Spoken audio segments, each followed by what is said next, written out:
ታሪካችን የሚጀምረው ሀገር ምድሩ በዱርዬነት ስራው የሚያውቀውን ቢግ ቦስ የሚባልን ሰው እያስመለከተን ነው። እናም ይህ ሰው ሀገሪቷ ላይ መጥፎ የሚባሉትን ማፊያና ግለሰቦች ገንዘብ እየተቀበለ የሚቀጣ ሲሆን በአንድ በተረገመችም ቀን የቢግ ቦስ ሹፌር በመኪና በተጨናነቀበት መንገድ ያመጣውና ሽንቴን ልሽና በማለትም ከመኪናው ይወርዳል። እዛም አካባቢ የሚሰራው ግለሰብ ለቢግ ቦስ የሚጠጣ ነገርም ይሰጠዋል። ቢግ ቦስም ከፊቱ አንድ በፀሐይ ንዳድ የቀለጠ ወጣት ያይና ለሱም እንዲሰጠውም ይነግረዋል። ወጣቱም የሚከፍለው እንደሌለው ቢናገርም ቢግ ቦስ ግን የሱ ግብዣ እንደሆነ ነግሮት መጠጣትም ይጀምራል። በልጁ በራስ መተማመን የተደነቀውም ቢግ ቦስ ልጁን አትኩሮም ያየዋል። በዚህ ጊዜ ድንገታዊ የመኪና ፍንዳታ ተከስቶ ቢግ ቦስ ወደ ኋላ ዞርም ሲል ጠላቶቹ ተሰባስበው ያያቸዋል። በዚህም የገዛ ሹፌሩ እንደከዳው ይረዳና እንፈልገው እንደመጡም ይጠይቃቸዋል። ሰዎቹም እሱ ላደረገባቸው ነገር ሊበቀሉት እንደሆነ ተናግረው በያዙትም መጥረቢያ ሊሉትም ሲሉ ያልታሰበ ዱላም ይሰነዘርባቸዋል። ቅድም ፈዞ የነበረውም ልጅ ለማያውቀው ቢግ ቦስም ሲል የመጡትንም ሰዎች ለሁለትም ይቀጠቅጧቸዋል። ሆኖም ተጨማሪ ሰዎች መምጣታቸውንም ሲረዱ መኪና ውስጥም በመግባት ከቦታውም ይጠፋሉ። ቢግ ቦስም እንዴት ልትረዳኝ ቻልክም ሲለው ይጠይቀዋል።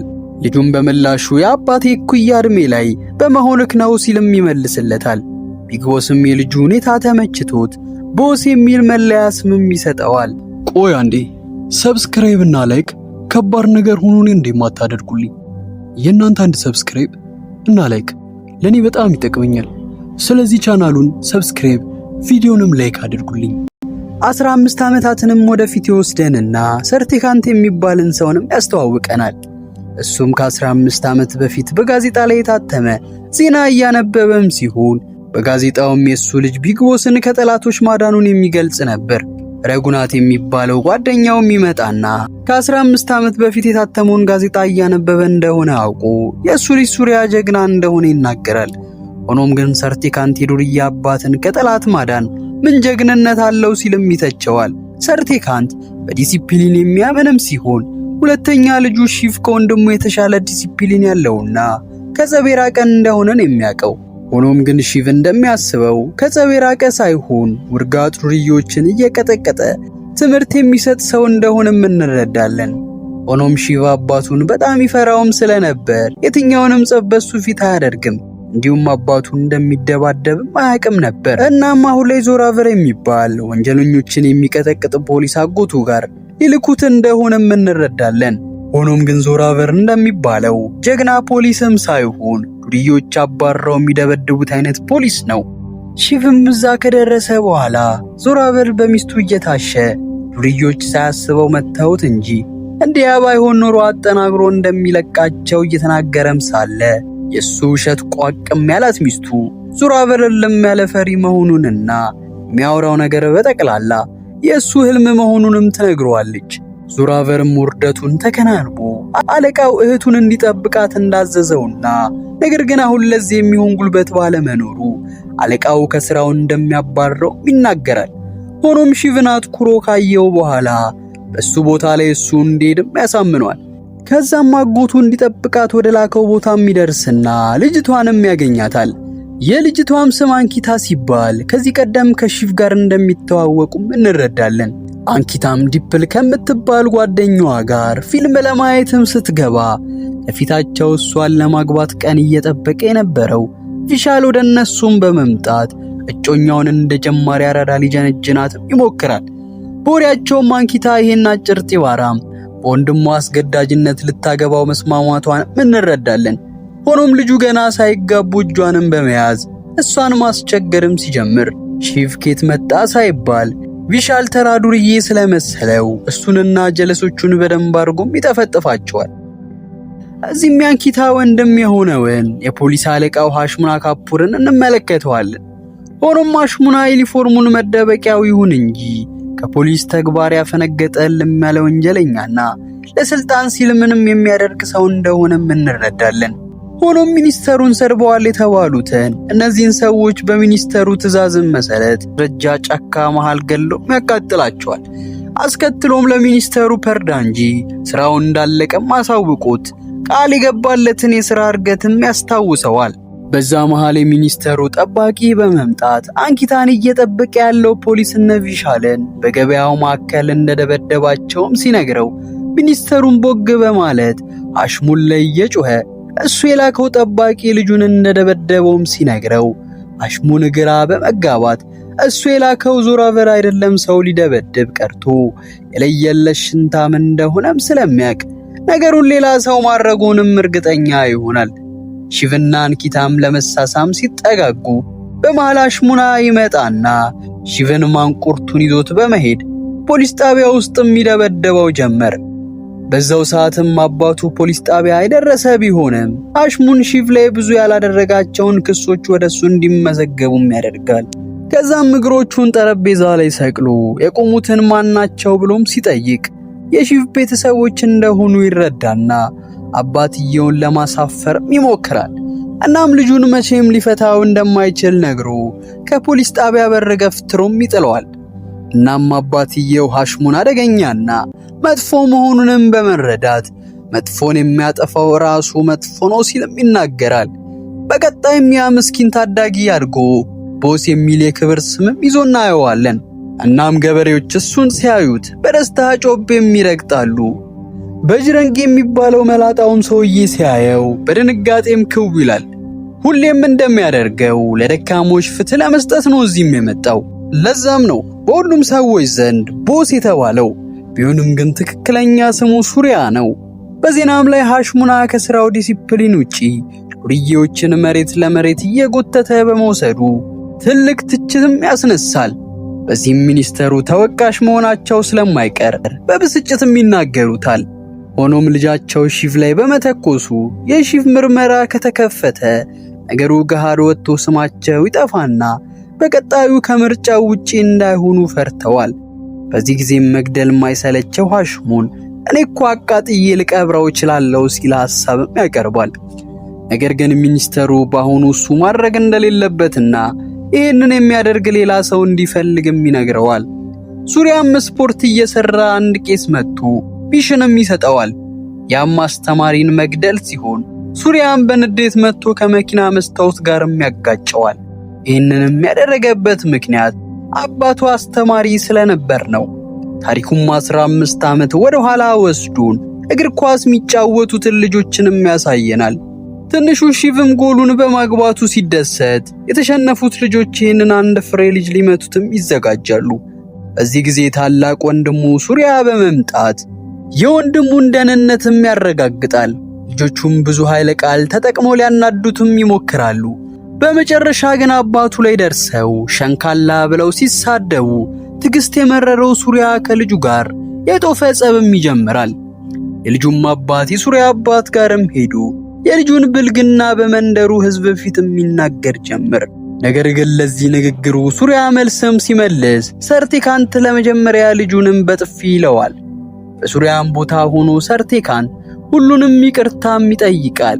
በነጋታውም ሱሪያ ከታናሹ ጋር እየተራመደም ሳለ ነገር በደላላ የሆነው ልጅ በድጋሚ ነገር ይፈልገዋል።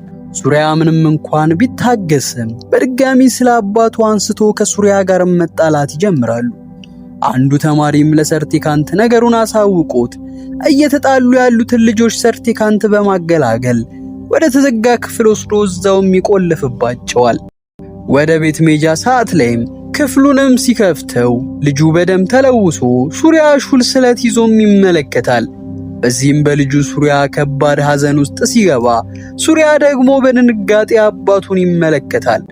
3 ዓመታቶችም ያልፉና ሱሪያ ከእስር የሚፈታበት ቀን ላይ ሰርቲካንት ከዚህ በኋላ የኔ ልጅ አይደለም ሲል ይናገራል። ነገር ግን ጓደኛው ረጉናት ልጁ ታርሞ እንደወጣ ነግሮት ሁለተኛ ዕድል እንዲሰጠው ይለምነዋል። በስንት ልመና በኋላ ሰርቲካንት ይስማማል። ሱሪያም ከወጣ በኋላ ወደ ሰፈሩ እንደደረሰ የሞተው የልጁ አባት ከሰዎቹ ጋርም በመምጣት ሊበቀሉት እንደሆነም ሲነግሩት ሱሪያም ላጠፋው ጥፋት እንደተቀጣ ተናግሮ እነሱንም ይቅርታ ቢጠይቃቸውም ለበቀል አይናቸው በመታወሩ ከሱ ጋር ኃይለኛ ጸብም ይጀምራሉ። ሱሪያንም ለብዙ ሆነው ቢገጥሙትም ሱሪያ ግን ሁሉንም በአንድ ፉት ይላቸዋል።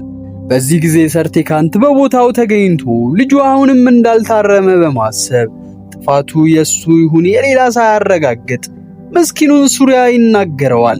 በዚህም ከዚህ በኋላ እሱ የሱ ልጅ እንዳልሆነና እሱም ያለው አንድ ልጅ ሺፍ ብቻ እንደሆነ ነግሮት ከቦታውም ይሄዳል። አሁን ወዳለንበት ጊዜ ይመልሰንና ቢግ ቦስ ሱሪያ ያዘነበትን ምክንያትም ሲጠይቀው ነገሩ ቀላል እንደሆነ ይነግረዋል። ከዛም አስከትሎ አዲስ ኮንትራት እንደተቀበሉ ነግሮት የሚገደለውንም ፎቶ ሲሰጠው በፎቶ ላይ ያለው ሰውዬ ሺፍ ሆኖ ይገኛል። ሆኖም ግን ሱሪያ ወንድሙ እንደሆነ አላወቀም ነበር። በኋላ ላይም ሱሪያ አባቱ እሱን ፈልጎ እንደመጣ ይነገረውና በደስታ ጮቤ በመርገጥ ፏ ብሎ ፊቱም ይቀርባል። ሆኖም ግን ሰርቲካንት ልጁ ሱሪያን ለመገናኘት ሳይሆን የመጣው የሥራ ኮንትራት ሊሰጠው ነበር የመጣው። ሱሪያ ይህንንም ሲሰማ ምንም እንኳን ቢከፋውም አባቱ የሰጠውን ኮንትራትም ይቀበላል። እናም ሰርቲካንት የመጣው ልጁን ከእስር እንዲያስወጣው እንደሆነ ነገሮትም ይሄዳል። በዚህም ሱሪያ ሃሽሙን የገዛ ወንድሙን እንዲገል ኮንትራት እንደሰጠው ይረዳና እነሱን ለመገናኘት በማሰብ ወደ መኖሪያ ቤቱ ጠርቶ መነጋገርም ይጀምራሉ። እናም ለሃሽሙን ልጁን እንዴት አድርጌ እንድገለው ትፈልጋለህ ሲልም ይጠይቀዋል። ሃሽሙንም የታሰረበት ቦታ መጥቶ እዛው እንዲገለውም ሲነግረው ሱሪያም ያንን በመቃወም ዛማ ከገደልኩት ነገሩ የባሰ ይቃወስና ብዙ ችግሮች ይፈጠራል፣ ከዚህ ሁሉ ከፖሊስ ጣቢያ ውጪ ይለዋል። ሃሽሙንም ሱሪያን እቅድክ ምንድነው ሲለው ሱሪያን በመጀመሪያ ልጁ ላይ የተከፈቱበትን የወንጀል መዝገቦች ነፃ አውጣውና ነፃ ነው ተብሎ ሲለቀቅ የዛን ሰዓትን ይገለዋለሁ ብሎ ሐሳብም ያቀርብላቸውና እነሱም ይስማማሉ። ከዛም እንደተባለው ከወንጀል ነፃ አድርገው አንድ ጭር ያለ ቦታ ላይ ትተውትም ይሄዳሉ። ቦታው ላይም ሱሪያ ይመጣና በስሱ ያንቀውና ወንድሙ እንደሆነ ነግሮት ትንሽ ድራማ በመስራት ሺፍ ከቦታው እንዲያመልጥም ያደርገውና ሁለቱ ወንድማማቾች መገናኘታቸውን አስመልክቶ በፓርቲው ላይም ይጨፍራሉ። ወደ ቦታውም አባታቸው መምጣቱን ያስተዋለው ሱሪያ እኔን ካየ ደብሯል በማለትም ይደበቃል። በሚቀጥለውም ቀን ከቤተ መቅደስ እየወጣ ሳለ በድንገት ይከበብና ሊያጠቁትም ሊሞክሩ ሲሉ ከቦታው በፍጥነትም በማምለጥ ከሰዎቹ ጋር ረጅም ሩጫዎችን ይሯሯጣል። ከዛም የሚኒስተሩ ቤትም በመሄድ የተላኩትን ሰዎች እዛውም ይጠፈጥፋቸዋል። አንዱም ይባስ ብሎ ሽንቱን ላዩ ላይም ይለቃል።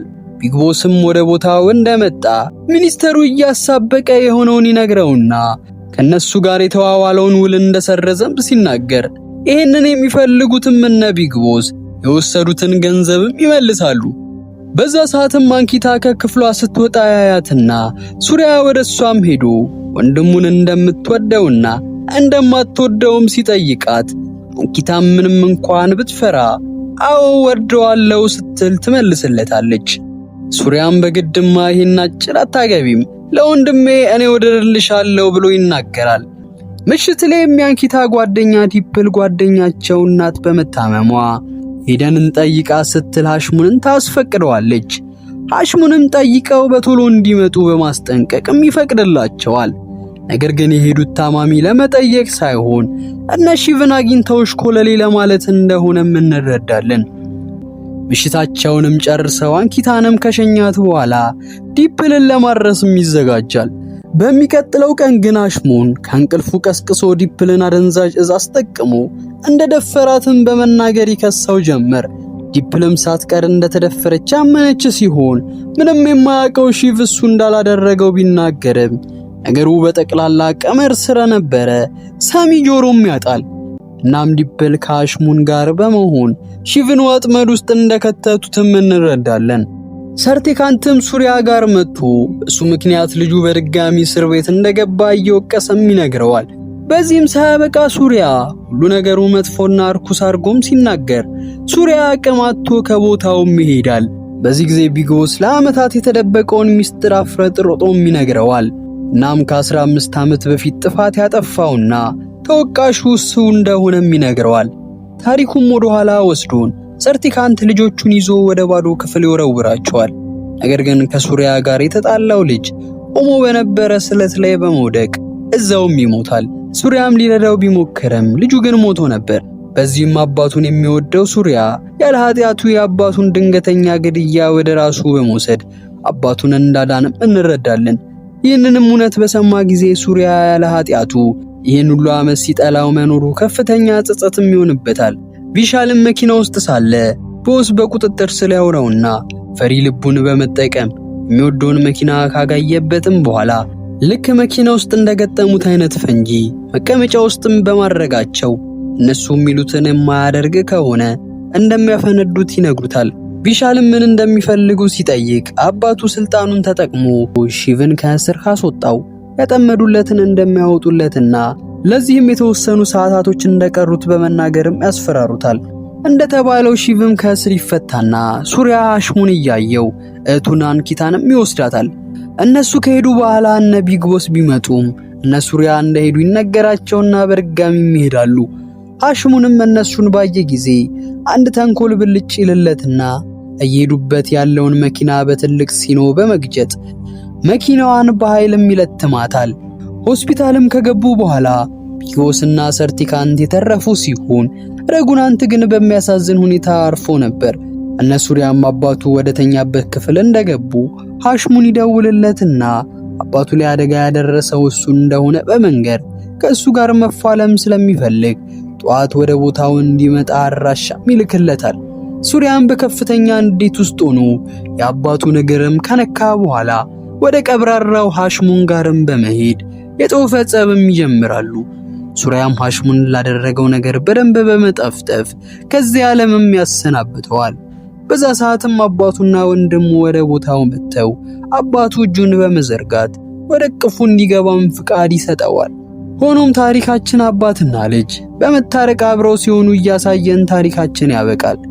ዛሬ ያቀረብኩላችሁ ቦስ የሚለውን ተወዳጅ የአንድ ፊልም ሲሆን ታሪኩን ወዳችሁ እዚህ ድረስ የመጣችሁ ላይክ እያደረጋችሁ እንዲሁም የእናንተ ሐሳብ አስተያየት ለኔ ብርታት ሲሆን የተሰማችሁን ነገር በኮሜንት ዱቅ ማድረግ ትችላላችሁ። ይመቻችሁ።